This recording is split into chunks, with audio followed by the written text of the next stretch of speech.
Voilà, chers amis d'Anglo-Congo, nous vous saluons, disons bonjour, bonsoir, partout où vous vous trouvez. Nous vous souhaitons un bon week-end parce que nous sommes déjà vendredi. Ce soir, nous sommes revenus pour faire l'analyse politique de la situation politique en RDC. Vous savez, nous sommes en pleine campagne électorale. Il nous reste un peu plus de 2 semaines pour que nous arrivions à la date du 23 décembre, date prévue pour la tenue d'élections.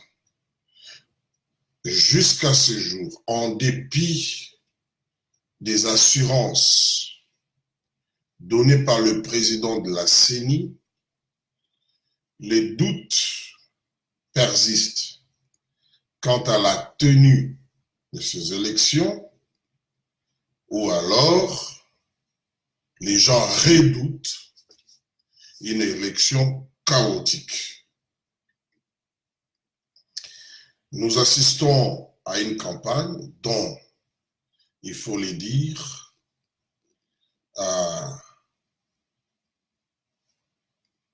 la vedette maintenant de la campagne, c'est Félix Tshisekedi et Fayulu. On parle de moins en moins de M. Shadari. Félix Tshisekedi, Fayulu sont tous de l'opposition. Ils sont en train de battre campagne. Au-delà des foules que nous voyons, au-delà de la polémique même autour des foules, c'est le message de chaque candidat qui nous intéresse et c'est les agendas cachés possibles et les calculs politiques. Donc, nous avons 2 sujets à traiter aujourd'hui. Le premier, élection ou glissement. Ça sera vite traité. Et nous avons le deuxième sujet sur lequel nous allons nous appesantir réellement, c'est les agendas cachés et les calculs politiques. Alors, avant que je ne continue, je dois donner quelques brèves.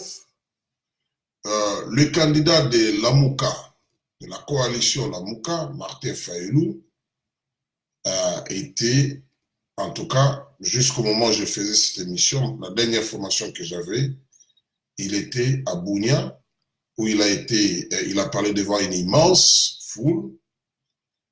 Les candidats de Cap pour le changement, qui est M. Félix Tshisekedi, était en route pour Uvira, mais sur son parcours, il s'est arrêté à plusieurs cités et villages, notamment Kamanyola et d'autres cités, mais la destination finale, c'est à Uvira, et il me semble, 10 minutes avant cette émission, ils étaient déjà pratiquement arrivés ou bien s'approcher de Bunia. Plutôt qu'est-ce que j'ai dit de Uvira. Alors, vous savez, pendant cette campagne, nous nous sommes donné la discipline de ne pas beaucoup parler parce que ça nous soulève des passions et ça divise un peu les gens, surtout autour des chiffres, donc des estimations des foules. C'est devenu un sujet très sensible, mais nous pouvons dire sans crainte d'être contredits que à Goma, c'était un grand succès pour Cap pour le changement. À Butembo, c'était un grand succès pour Martin Fayulu qui représente la Mouka. À Bukavu, c'était extraordinaire pour Cap pour le changement. Et à Bunia, en tout cas, c'est une foule hors mesure qui est venue accueillir Martin Fayulu. C'est-à-dire que les deux, quand le message passe, il y a un engouement. Nous espérons que le message passe. Mais non. Monsieur Corneille Nangaa, j'ai sous les yeux ici un article du journal La Prospérité, mais qui est repris par la radio Kapi. Nangaa dit, dans le cadre de la revue de la presse, il dit « Ni report, ni démission.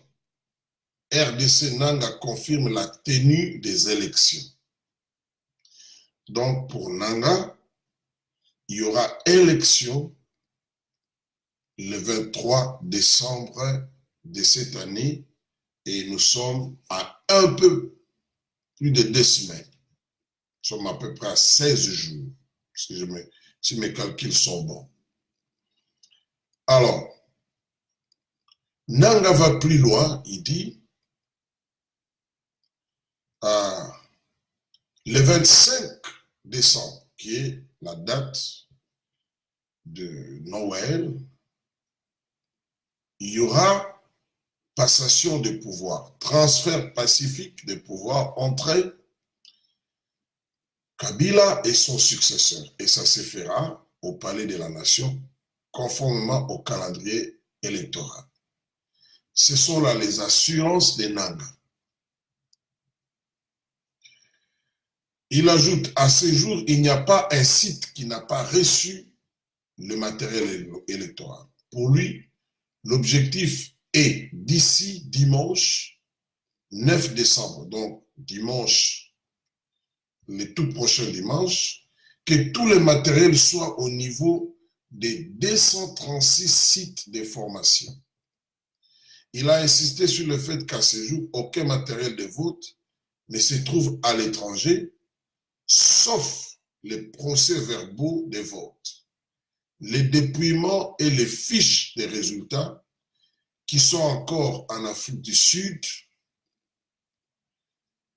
et devraient atterrir dans les différents hubs dans quelques jours, écrit le quotidien. Autre motif de satisfaction pour la CENI, la transmission des résultats des bureaux de vote selon une logique de décentralisation qui s'est traduite notamment par l'existence des 179 centres locaux de compilation des résultats, ce qu'on appelle CLCR, situés dans tous les chefs-lieux des territoires et des villes. Par comparaison, en 2006, par exemple, il n'y avait que 64. C'est réjoui Corneille Nangaa, qui est cité par le journal Forum des As. Fort de ces arguments, la CENI apaise. Il n'y a aucune raison qui justifierait les reports des élections. Le 23 décembre, les Congolais iront aux urnes pour élire leurs dirigeants. Complète 7sur7.cd, qui fait aussi remarquer que cette énième mise au point intervient après les doutes qui font surface depuis un certain temps dans les chefs de certains observateurs et acteurs politiques sur la tenue effective des élections présidentielles, législatives, nationales et provinciales. C'est donc un point de non-retour, indique les potentiels.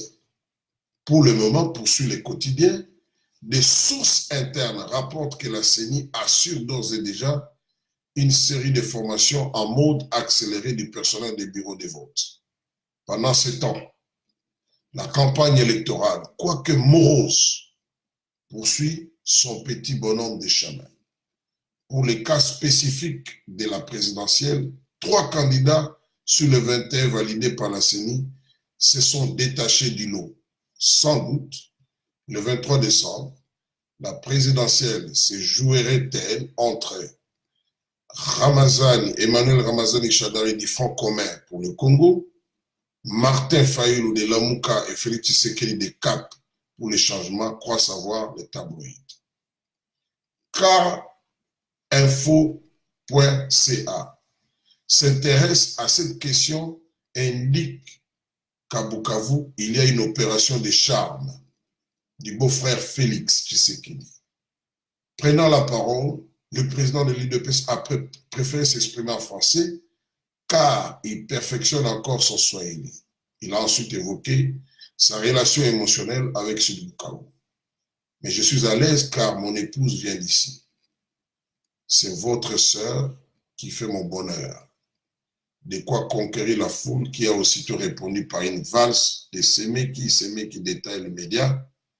Félix, président, le site Kivu, aujourd'hui contrôlé par le PPD, sera désigné par un gouverneur, un vice-gouverneur issu de l'UNC, sera dirigé par un gouverneur issu de l'UNC, des cadeaux et du charme donc pour la belle famille, promet le candidat des Cap pour le changement à la présidentielle. Le dernier article, lui, ne cadre pas, bien sûr, avec notre sujet.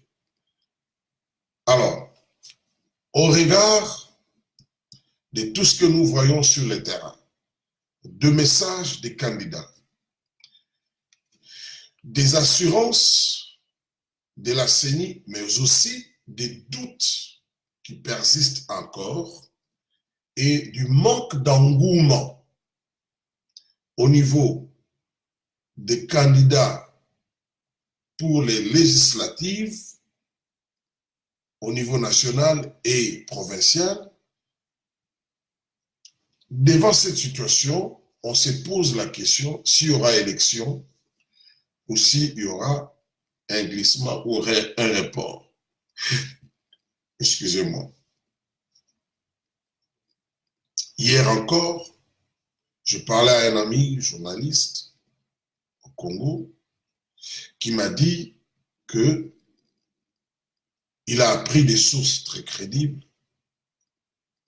En fait, il confirmait ce que j'avais dit, qu'un dialogue se préparait. Et que l'idée derrière, c'était quoi? Que la CENI fasse autant ce qu'elle peut faire.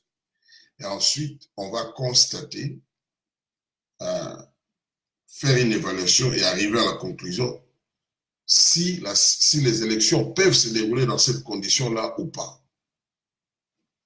Hein? Ce n'est qu'une information. Alors, à mon humble avis, je pense que la CENI n'est pas totalement prête pour les élections. Mais comme il y a une pression, ça c'est aussi une information, des États-Unis qui tiennent à voir le peuple se rendre aux urnes le 23 décembre, la CENI est obligée de dire que, bon voilà, le 23, nous irons aux élections. D'abord, aussi par respect à notre opinion, mais au fond, la CENI n'est pas, je pèse bien mes mots, totalement prête pour amener le peuple aux élections. Il y aura des ratés. Mais si la pression continue, c'est-à-dire nous irons aux élections, mais ça sera des élections chaotiques. Nous laissons ce point-là à ce niveau. Chaque jour qui passe nous rapproche d'une vérité, soit il y aura élection, soit il y aura un report suite à un dialogue.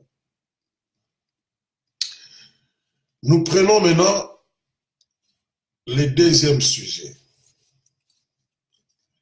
Le deuxième sujet, il est très intéressant parce que lui va dans le fond de message de candidats. Je l'ai titré les agendas cachés et les calculs politiques. Il y a beaucoup d'agendas cachés et des calculs politiques pendant cette campagne. Personnellement, j'étais très intéressé à suivre le président Fayoulou, donc président de l'AMUCA, à Béni, parce que c'était là sa première sortie en tant que candidat pour aller faire la campagne. Il est resté constant dans le langage. Moi, j'appelle ça des boycotts. Il n'y a pas un autre mot. Mais ils ont dit, il a dit, c'est-à-dire, vous avez suivi certainement les images, il dénonce les machines à voter. Et pour lui, son message était clair, que le peuple n'aille pas voter le 23 avec la machine à voter. Ok.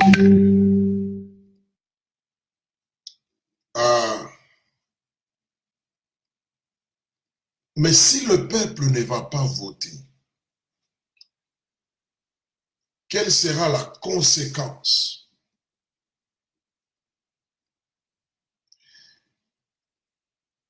S'il n'y a pas, disons, si le peuple obéit aux mots ou bien au discours de Fayoulou, quelle sera la conséquence? C'est-à-dire, ça sera le statu quo.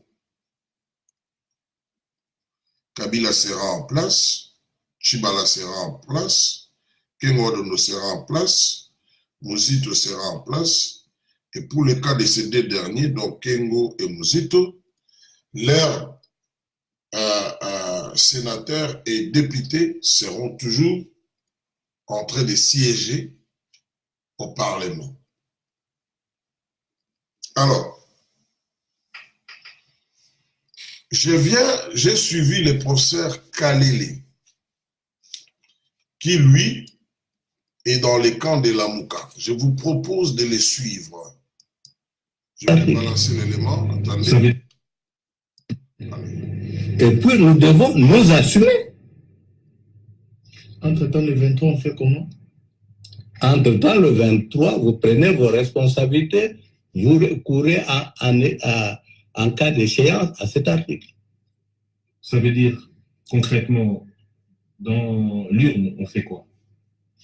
Dans le bureau électoral, on fait quoi? Vous faites ce qui est bon à faire pour vous, pour éviter la tricherie.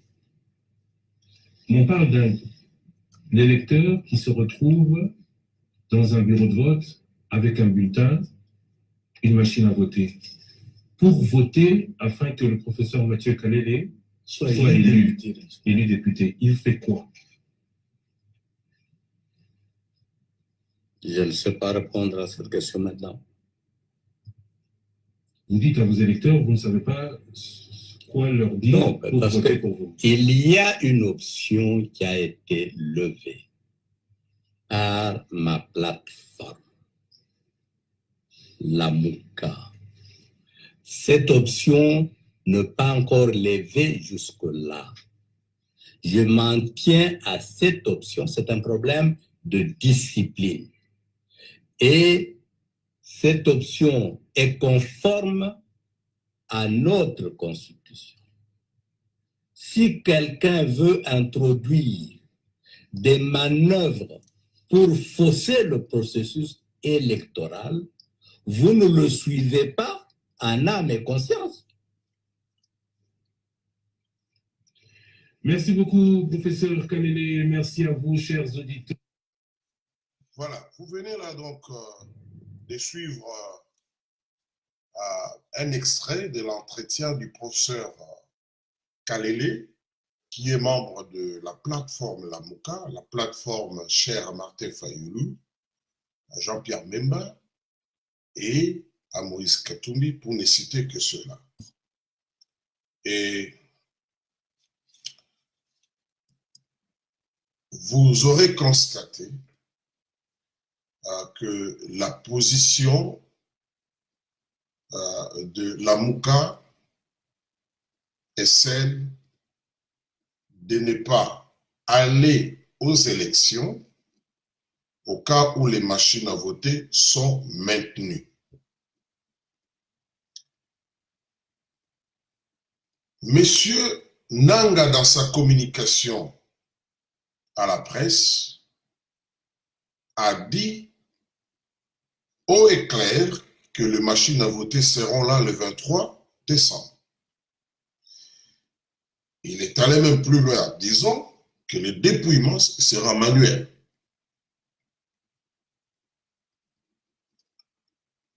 Alors, Et il ajoute, les résultats qui sera communiqué d'un bureau de vote, le résultat d'un bureau de vote qui sera communiqué, sera le résultat issu du comptage de bulletins de vote, lesquels bulletins seront imprimés par la machine à voter.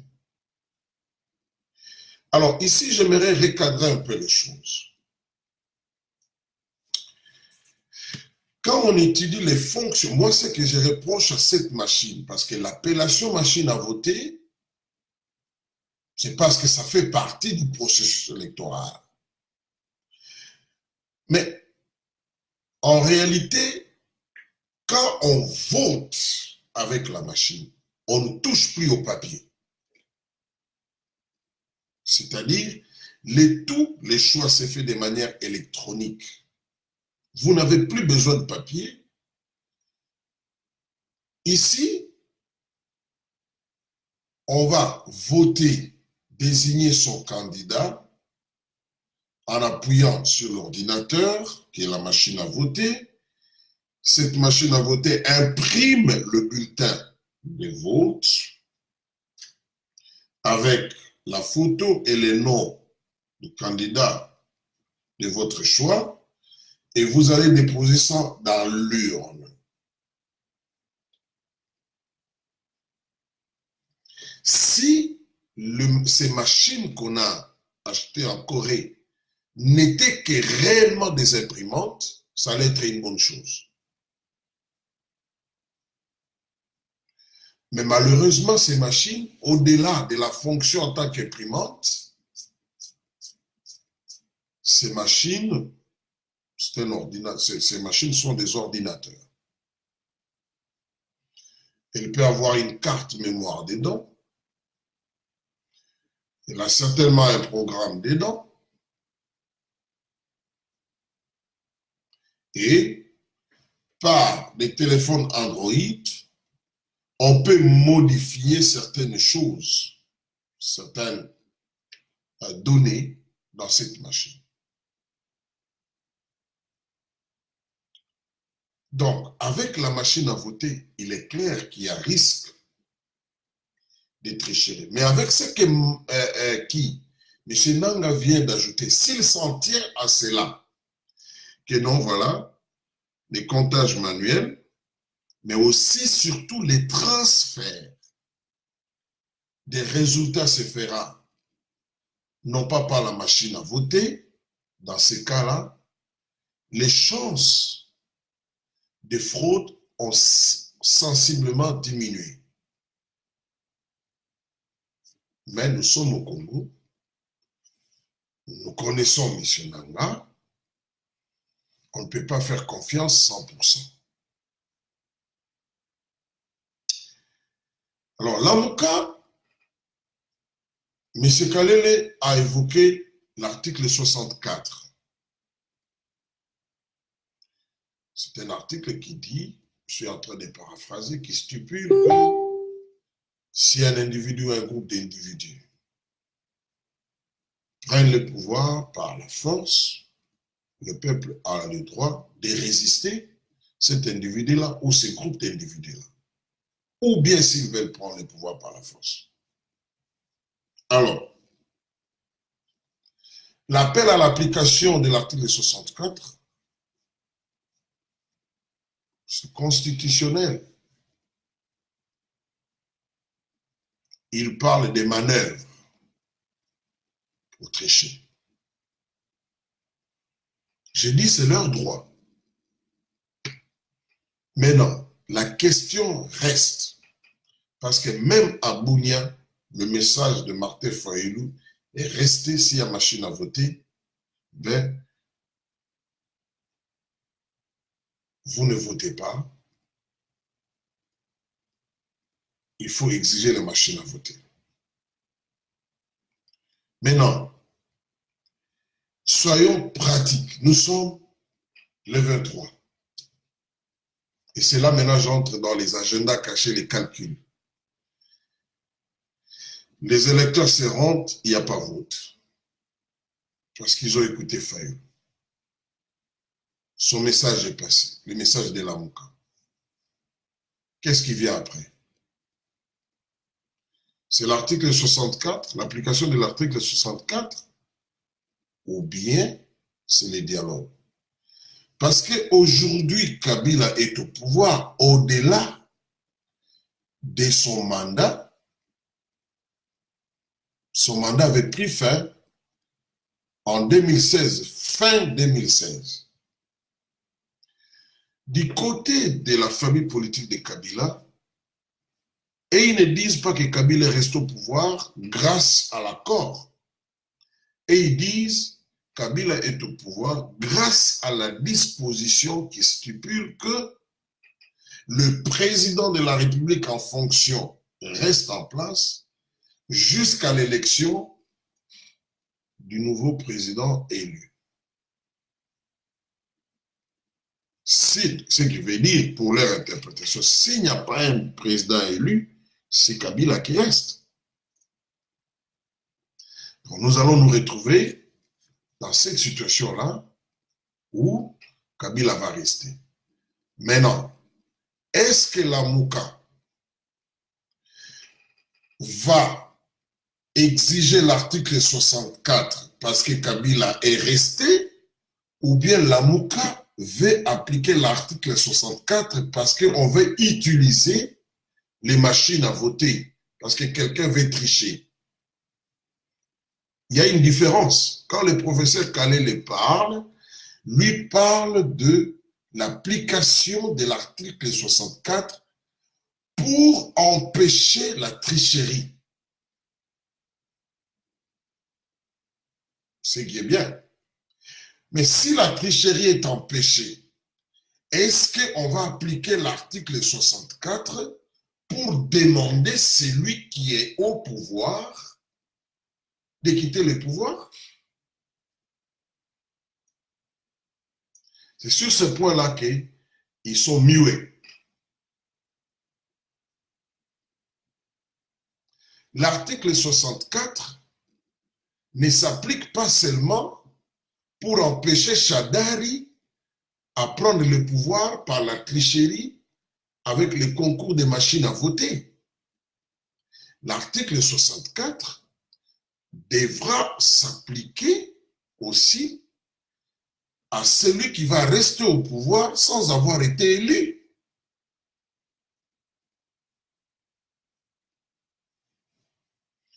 Leur silence sur ce point-là, le silence de Lamouka, c'est là où il y a un agenda. C'est là où pourrait y avoir un agenda. En écoutant le monsieur Martin Fayulu, il mobilise plus contre la machine à voter que contre le maintien de Joseph Kabila au-delà du 23 par le fait que on aura rejeté la machine à voter qu'il n'y aura pas élection. Là, ce sont les détails, parce que les diables se cachent dans les détails.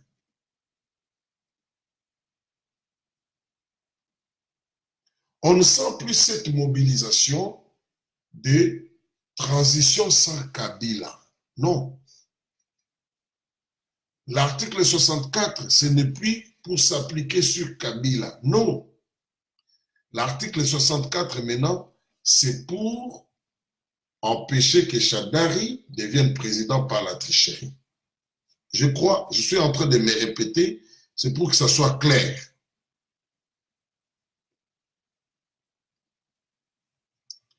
Maintenant, allons dans quelques scénarios. J'ai un ami qui m'a posé une question avant cette émission. Il m'a dit, bon, à supposer le 23, le 25, on proclame M. Félix Tshisekedi vainqueur des élections du 23 décembre. Est-ce que Lamouka va contester ces résultats? On le proclame président après avoir fait les élections avec machine à voter.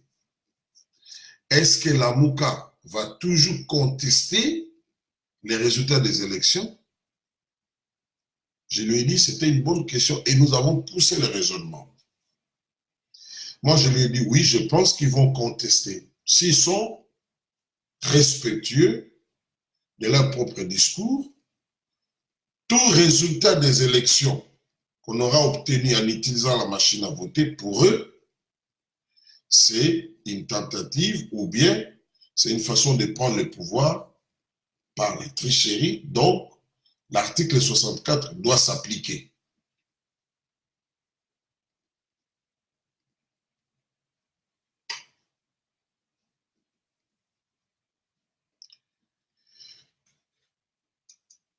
Je voudrais dire une chose ici.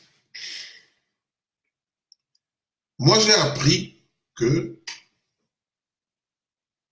dans les études des conflits, et les juristes aussi, ceux qui ont fait le droit criminel, on leur apprend que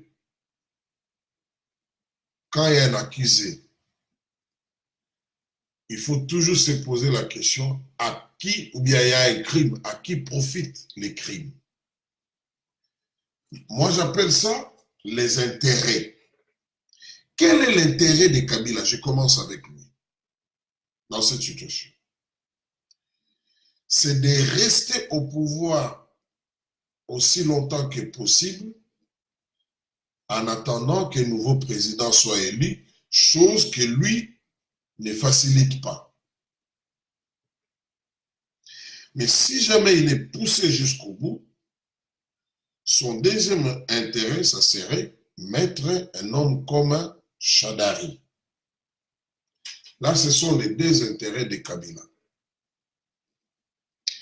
Quel est l'intérêt de M. Félix Tshisekedi?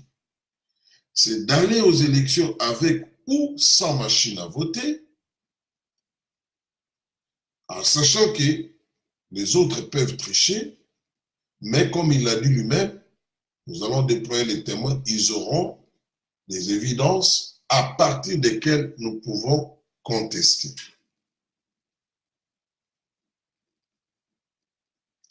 Ça, ce n'est pas un secret, ça a été dit. Donc, pour M. Félix Tshisekedi, il faut qu'on aille aux élections. Parce qu'il estime qu'il a les chances de les gagner. Maintenant, quel est l'intérêt de ceux qui étaient dans la course mais qui ont été exclus? Je parle de Jean-Pierre Mbemba Gombo, Moïse Katumbi et Mouzito. Leur intérêt, normalement, c'est de rentrer dans le processus,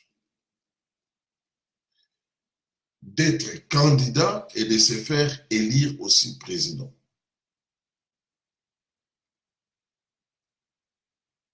Donc, il ne faut pas qu'il y ait élection maintenant aussi longtemps qu'elles sont en dehors du processus. Et là, de manière objective, s'il n'y a pas élection, ça correspond aussi à l'intérêt de Joseph Kabila. Parce que lui, il va en profiter, c'est lui qui sera toujours le président. Les autres, leur intérêt, c'est de rentrer dans la course. Donc, il y a convergence d'intérêts sur ce point-là. Je ne dis pas qu'ils sont amis, c'est un problème d'intérêt. Donc, là, sur ce point-là, il y a une convergence d'intérêts. Maintenant, qu'est-ce qui pourrait se passer probablement le 23 décembre? En attendant, je vais vous lire un article de M. Moïse, de Politico, mais c'est sur M. Moïse Katumbi, donc ses propos. Le titre Moïse Katumbi, le peuple doit commencer à se préparer à mettre en application l'article 64. En pleine campagne électorale, l'opposant Moïse Katumbi estime que la population devrait se préparer à appliquer l'article 64 de la Constitution, dénonçant des acharnements contre le candidat Martin Fayulu. Le reste, c'est pratiquement la même chose. Il a fait cette déclaration au journal Jeune Afrique. Donc, ici, on sort un peu de la réserve. Il dit le peuple doit commencer à se préparer à mettre en application l'article 64. À quelle occasion? Contre qui? Est-ce que c'est contre Shadari ou c'est contre Kabila? Parce que toute la question est là. Leur cible, c'est Shadari, l'empêcher d'être élu, ou bien appliquer cet article contre Kabila. C'est là où ils doivent clarifier.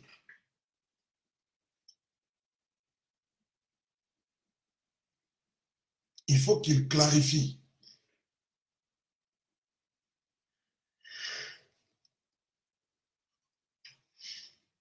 Parce que si l'article 64 ne s'applique qu'à seulement à empêcher l'utilisation des machines à voter ou bien à empêcher un élu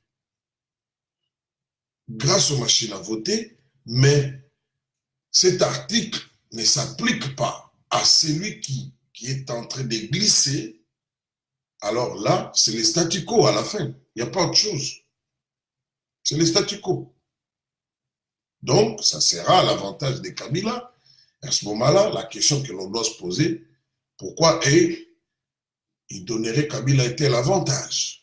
C'est-à-dire qu'eux aussi vont gagner quelque part. Moi, je suis en train de faire l'analyse. Maintenant, pour le cas de M. Félix Tshisekedi, quand l'UDPS dit allons aux élections avec ou sans machine à voter, prenons l'hypothèse avec machine à voter parce que la plus probable. On proclame Shadari président et que l'UDPS estime qu'il y a eu tricherie. Qu'est-ce qui s'est fait? On accepte ou bien on proteste.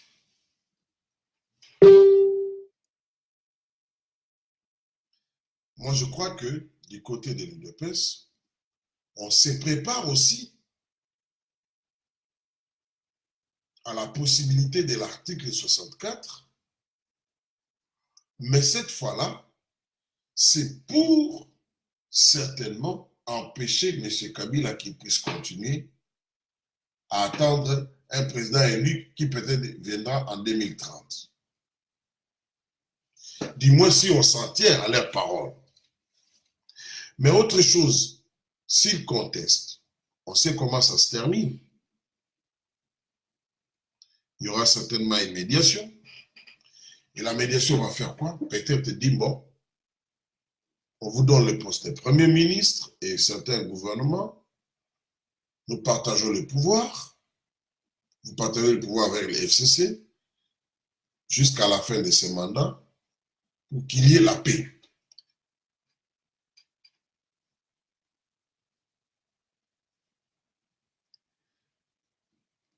Le maintien des machines à voter par M. Nanga, tant que les machines à voter seront là et qu'il y aura contestation de la Mouka, donc c'est une crise qui s'installe. Et il faudra résoudre cette crise. Ces jours-là, le 23, les scénarios que nous pouvons vivre, c'est quoi? Que le partisan de la Mouka, qui sont mobilisés, puisse venir perturber les élections ces jours-là dans les bureaux de vote.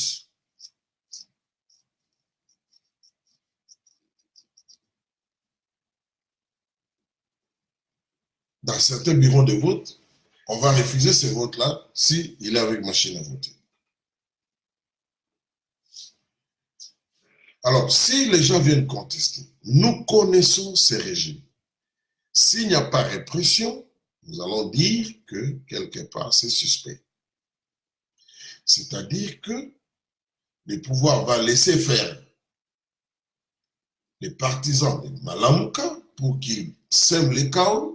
Comme ça, ça donne l'occasion, bon, Tovanda, Tosu.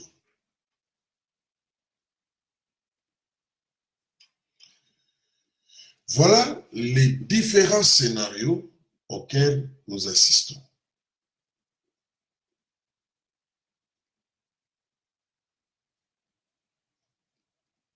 Donc, il est clair que chacun se prépare pour l'article 64 mais pas à la même période et pas pour le même but.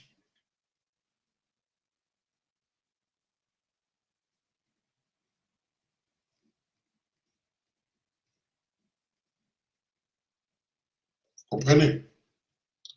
Alors, je vais prendre des questions, mais avant cela, permettez-moi que je dise une chose. Je vous ai dit l'autre fois, ce qui se passe au Congo, il y a des puissances qui sont derrière.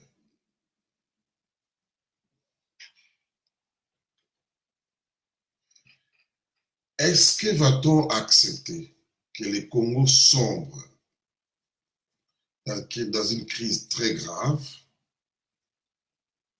Nos pays voisins ne peuvent pas accepter ça.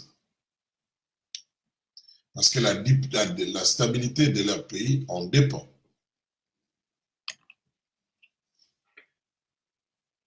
Je pense que les Américains, pour eux, et ils l'ont dit une fois, le plus important, c'est de voir Kabila parti. Même si, je dis même si, Chadar peut venir, mais le problème, c'est que Kabila parte.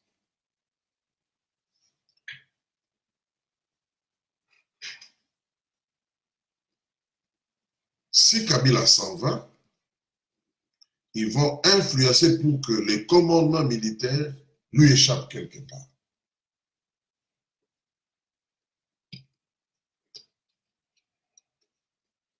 Alors, nous devons prier, comme je l'ai toujours dit, parce que d'après mes informations, non seulement les bulletins seront contestés de manière pacifique, mais cette contestation se fera, plutôt les machines à voter, elle se fera même de manière violente, avec utilisation d'armes à feu. J'ai dit, je vous remercie. Je vais prendre quelques questions et des commentaires comme ça. Je vais vous laisser le temps d'être en famille, même les célibataires. Je vais vous laisser le temps d'être à côté de celui que vous aimez bien.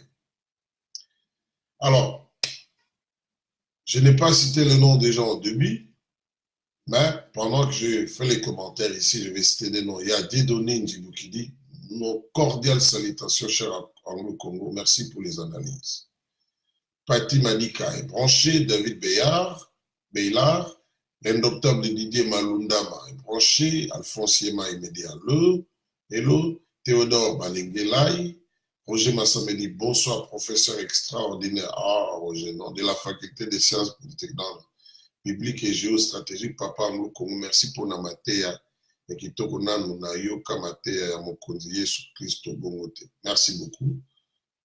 Il y a Andy Kalala qui est là. C'est non, mais familier. Je ne sais pas où est-ce que je l'avais écouté. Il y a mon Congo, je crois. Et il y a Toponi Congo qui dit bonsoir, papa, le Congo. Il y a Wycliffe Bonga. Ça fait un bail que notre frère Wycliffe, qui fait notre fierté au niveau des programmes spatiaux des Américains. Mamie Geneviève Kamonia qui dit bonsoir papa, Lisa Mongedou.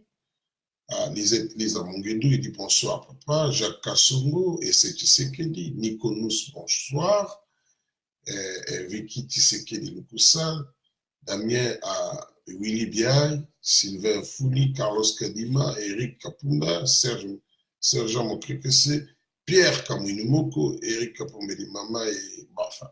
Prof Kalele Akomizoba, non, moi je ne dis pas ça. Flash Info, news à ouvrir à l'arrivée des Dio Fatchevit, à ouvrir sous la pluie.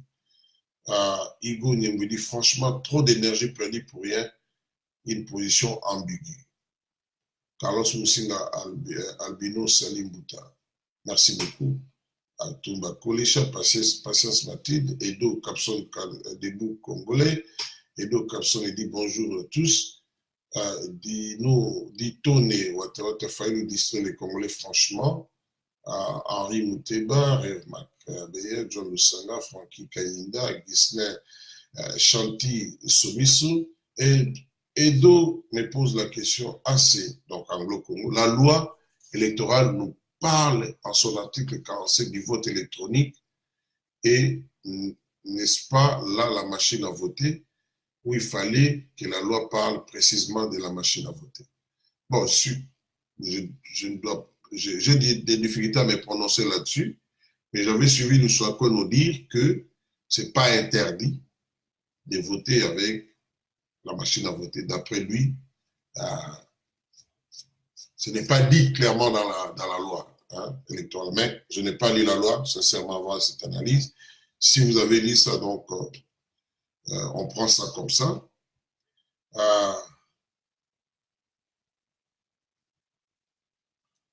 Bob Denard, il dit, cet homme pense que Kalilou Fayulu sont des cons pour le faire dire soulèvement populaire. Je ne sais pas, vous parlez de qui. Bob Denard, il dit, il croit que Nanga va proclamer Tshilombo président, mais il rêve. Non, il n'y a pas, nous disons un scénario, c'est pas on croit. Moi, personnellement, je ne crois même pas qu'il va proclamer Félix Tshisekedi vainqueur. Non, je ne crois pas. Ni Félix, ni Fayulu. Je ne crois pas. Leader Max, il dit, Anglo-Congo, nous apprenons que Boussa Nyamwisi est en train d'intoxiquer nos frères nandais en leur disant que Fachi a pris de l'argent du pouvoir. Lamouka doit arrêter avec ses pratiques d'IFCC. Bon, ça, je ne sais pas. En politique, les gens s'accusent, s'entre-accusent. Dito Nesore Wata, il dit, vous croyez vraiment le peuple est prêt pour l'article 64? Non, pas du tout. N'oubliez pas que Kabila a des armes. Victoire Eza, il dit salut, je dis salut. Maman Jeanne Kapi dit merci pour cette analyse. Saline Deko Nanga, Kalala était au pays des Sayo aussi. Ah bon, je vois. Carlos Moussing Albino dit vieux à propos des militaires américains qui ont fait les traversées de Kinshasa. Êtes-vous au courant? Ah, je vais. Bon. Écoutez, ils sont venus de manière camouflée. Donc, il ne s'agit pas d'un bataillon qui entre comme ça, et que tout le monde voit. Non, il ne s'agit pas de ça. N'oubliez pas, c'était une expédition pour venir contrer la menace terroriste contre l'ambassade des États-Unis et leurs intérêts à RDC. Leader Max dit, on a distribué les carburants au Wewa à Kisangani. Finalement, les mêmes pratiques reviennent avec Katumbi et Mbemba, car il n'y a pas de différence entre distribuer de l'argent et donner les carburants gratuits. Voilà la situation aujourd'hui. Voilà. Et puis, il y a Maman Nathalie Tchala qui est branchée. OK. Là, c'est la campagne. Moi, je n'entre pas. Moi, j'étais en train de parler des scénarios, donc les agendas cachés, les calculs politiques. Je reviens encore en disant, parce que ce sont des propos tenus par leur lieutenant à un moment donné. Donc, je prends pour preuve, et Wang avait dit, si Moïse Katumbi n'est pas candidat, il n'y aura pas élection. Donc, et c'est un objectif, il faut qu'il rentre dans la course.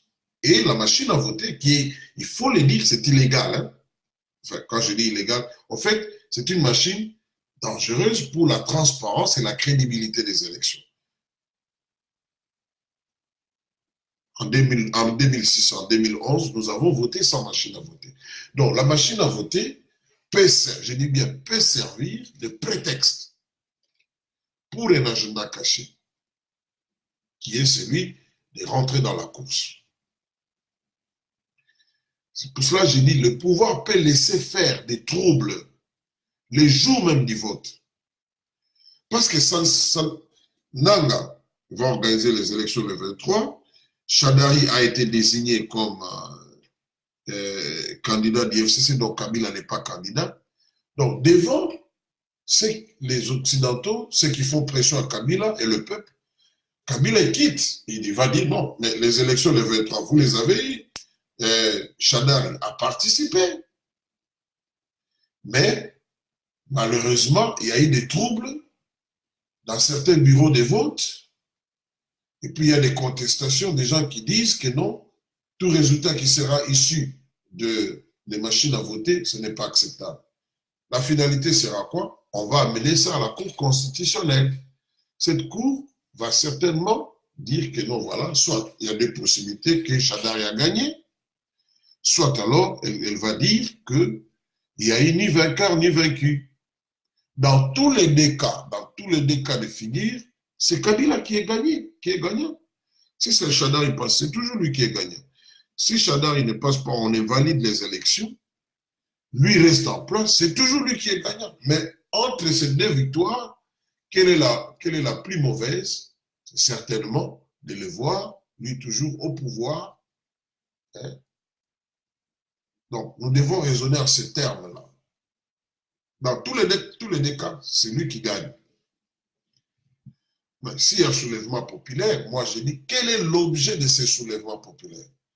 On se soulève seulement contre la tricherie de la machine à voter, ou bien on se soulève contre ça, mais aussi contre tout ce qu'on appelle communément la Kabylie. C'est ça la grande question. Mais apparemment, dans les discours de la Mouka, et il faut le dire, ils sont en train de réussir leur communication, parce qu'il y a quand même des foules qui viennent, qui répondent. Dans leur discours, l'acharnement, c'est surtout sur la machine à voter. C'est à peine qu'ils évoquent le fichier qui est corrompu. Mais c'est surtout la machine à voter. Or, l'article 64 ne s'applique pas seulement à cela. Mais comme nous disons, plus les jours avancent, plus que les masques de part et d'autre vont tomber. Du côté de l'UDPS, ils ne sont pas dupes. Ils savent que même avec témoins, on va proclamer Kabila président. Mais ils disent au moins, et c'est eux qui disent, ils auront le bulletin de vote, ainsi ils peuvent contester. Et même Félix a dit, alors pour ceux qui veulent l'article 64, ça sera alors l'occasion d'appliquer l'article 64. Cette fois-là, pas contre la machine à voter, parce que déjà, ça sera consommé, on a voté, mais ça sera contre qui? Ça sera contre Shadari, qui aura été proclamé vainqueur.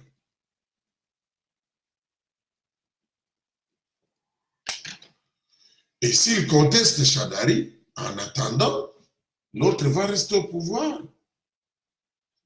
Alors, moi je pense qu'ils vont aboutir peut-être au même résultat. Hein? Le résultat est le même, mais c'est le timing. Les autres, la Mouka, ils anticipent. C'est bien, mais la faiblesse de leur démarche, c'est-à-dire, vous n'avez pas de preuves, ça devient comme qui dirait, procès d'intention, à moins qu'il dise seulement, nous ne voulons pas des élections à cause des... Et le souhait, l'idéal aurait été qu'il n'y ait pas machine à voter.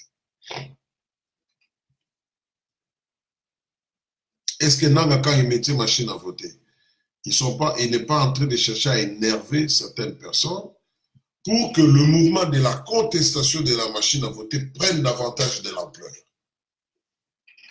C'est aussi une possibilité.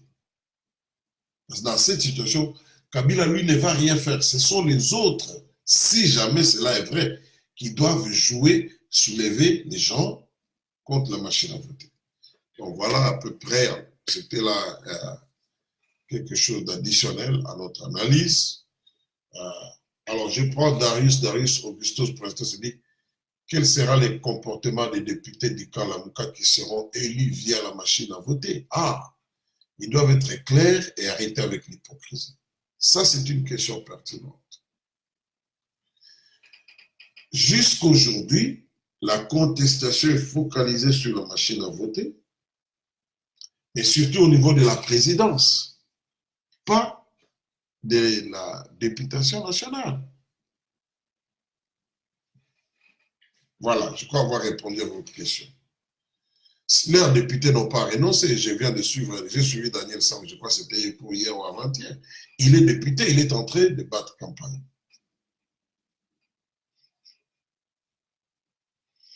Donc voilà, nous sommes dans cette situation-là. C'est pour cela que j'ai parlé des agendas cachés, mais plus les jours avancent, plus ça sera clair, le ciel sera clair, Même celui qui ne voit pas, il verra de quel côté l'UDP se trouve ou la Mouka. Et ou même Kabila, avec son FCC. Bon, je suis pratiquement à la fin de cette analyse. J'ai dit nous devons prier. Il y a eu beaucoup de gens qui ont dit que Dieu leur a montré qu'il y avait la guerre en RDC. Et quand vous regardez, bon, on peut voir que si on rate à ces tournants, ça sera la catastrophe. Ce sera la catastrophe totale. Alors, il y a des gens qui se préparent même militairement, je vous ai dit, donc ça serait une contestation, et donc voilà, et qui pourra justifier les rapports et les dialogues. Je dis qu'il pourrait, il ne faut pas dire, ah, non, non, non. All right, je vous laisse, que Dieu vous bénisse dans vos familles. Leader Max, il dit, ça il m'avait dit, donc, merci, merci infiniment. Distribuez cette analyse. J'aime bien la contradiction. Quelqu'un peut m'écrire une box pour dire, bon, écoutez, bien m'appeler, pour dire que nous voilà, je ne suis pas d'accord avec vous sur tel point, on pourra débattre. Mais pour autant que ce soit dans le respect mutuel. Hein, voilà. Ok, Natiki Bino, Torobeng Nanasima. Bye.